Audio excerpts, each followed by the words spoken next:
हमारा इस इधर में आई हुई है बंगाल में। हम तो नीतीश जी को यही रिक्वेस्ट किया है कि नीतीश जी देखिए, जयप्रकाश जी का जब मूवमेंट हुआ था साल बिहार से हुआ। 1917 का महात्मा गांधी ने चंपारण सत्याग्रह की शुरुआत यहीं से की थी।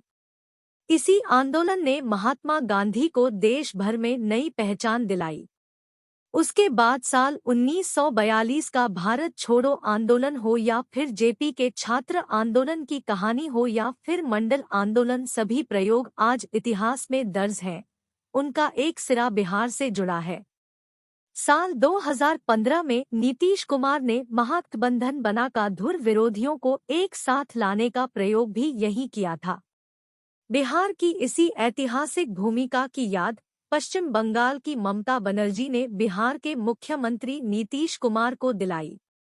विपक्ष को एकजुट करने के प्रयास में सोमवार को दोनों नेता कोलकाता में मिले।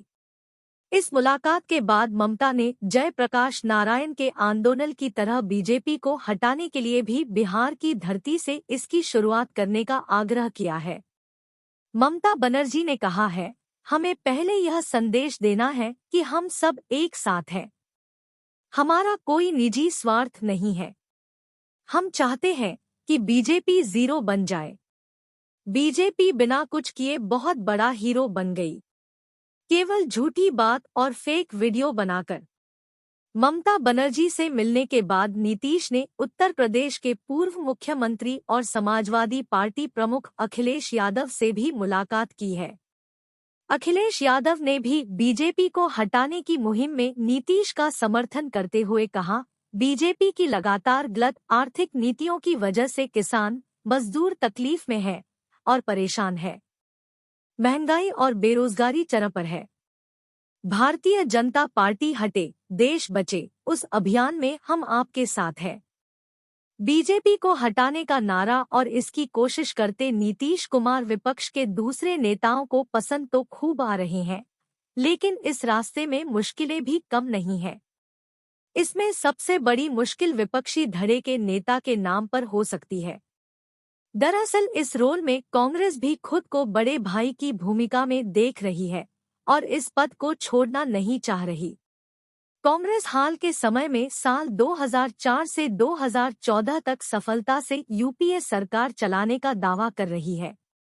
इस दौरान उसे कई क्षेत्रीय दलों का समर्थन भी मिला और यूपीए सरकार ने लगातार 2 कार्यकाल भी पूरे किए थे।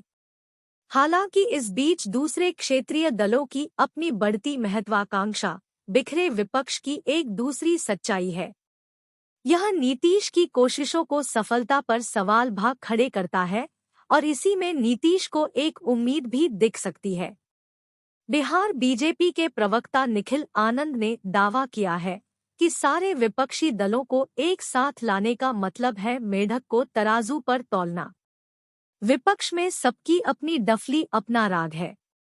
यानी नीतीश एक को साधने की कोशिश करेंगे तो दूसरी पार्टी बाहर निकल सकती है। जब तक वह दूसरी पार्टी को संभालेंगे तब तक कहीं और विद्रोह दिख सकता है। बीजेपी आईटी सेल के प्रमुख अमित मालवीय ने भी इस मुद्दे पर नीतीश कुमार पर निशाना साधा है। अमित मालवीय ने सवाल किया है कि विपक्ष में सब एक दूसरे के साथ मीटिंग कर रहे हैं, पर उनका नेता कौन है? दरअसल यह एक ऐसा मुद्दा है जो विपक्षी एकता के रास्ते में सबसे बड़ी मुश्किल है। भले ही नीतीश कुमार बार बार कहते हों कि उनकी कोई महत्वाकांक्षा नहीं है, लेकिन ममता बनर्जी से लेकर अरविंद केजरीवाल तक को किसी एक नाम पर राजी कर पाना आसान नहीं होगा। कांग्रेस के खिलाफ जेपी आंदोलन में विपक्ष के पास सरकार आ गई, लेकिन वह कितने दिन चल सकी यह सबने देखा। यही हाल अब भी हो सकता है।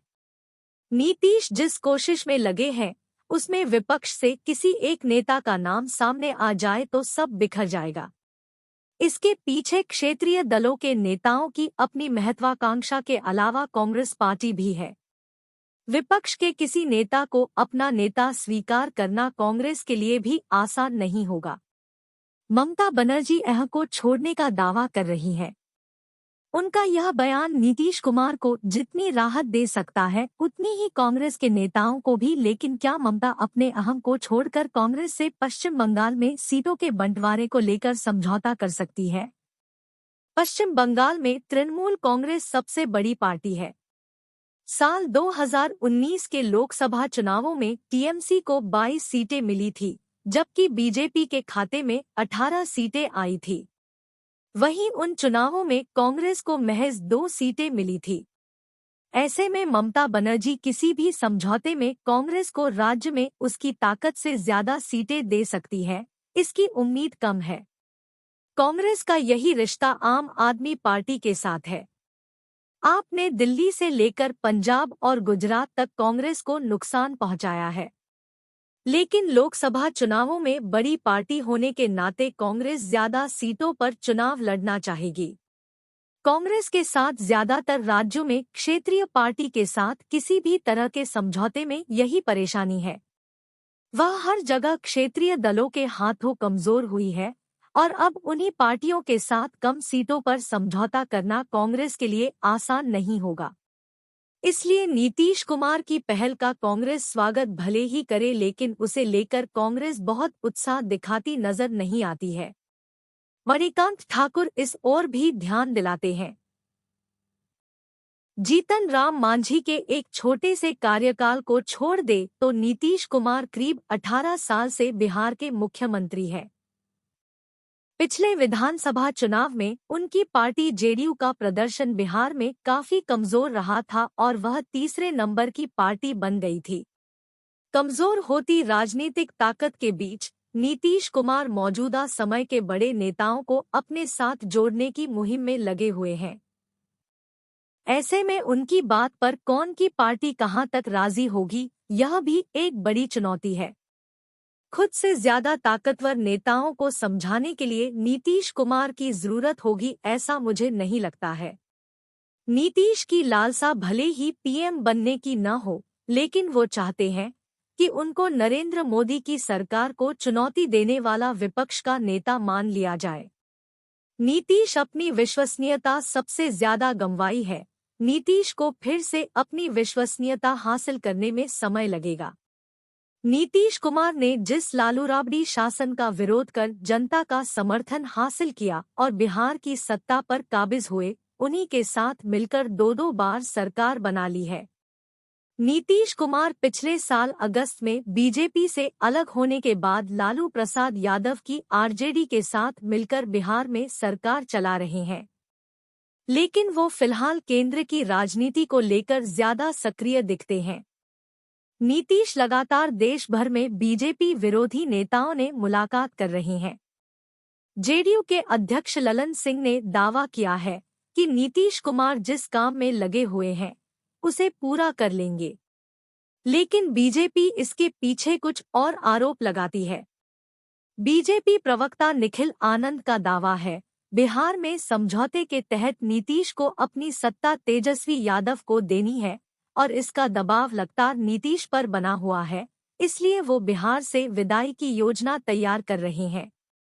केंद्र से बीजेपी की सरकार को हटाने के लिए नीतीश कुमार जिन नेताओं से मिल रहे हैं, उनमें तेलंगाना के मुख्यमंत्री के चंद्रशेखर राव है, जो कांग्रेस के विरोधी भी हैं। वहीं केजरीवाल से लेकर ममता बनर्जी तक अक्सर कांग्रेस और बीजेपी को समान चुनौती देती रही है, जबकि उत्तर प्रदेश के पूर्व मुख्यमंत्री अखिलेश यादव और कांग्रेस के बीच रिश्तों में उतार चढ़ाव रहा है। लेकिन नीतीश कुमार इन दिनों जिस विपक्षी नेता से मिलते हैं, उनमें एक बात समान दिखती है कि सभी केंद्र की बीजेपी सरकार को हटाने के पक्ष में हैं। बस इसी बात में नीतीश को एक उम्मीद दिख सकती है। ऐसी हर पार्टी को अपने अस्तित्व पर संकट दिख रहा है। सबको महसूस हो रहा है कि बीजेपी उसके लिए खतरा है, चाहे यह केंद्रीय एजेंसियों को लेकर हो, चाहे बीजेपी के पास मौजूद अथाह पूंजी की वजह से। इसलिए खुद को बचाने के लिए ऐसी पार्टियां कुछ न कुछ जरूर करेंगी।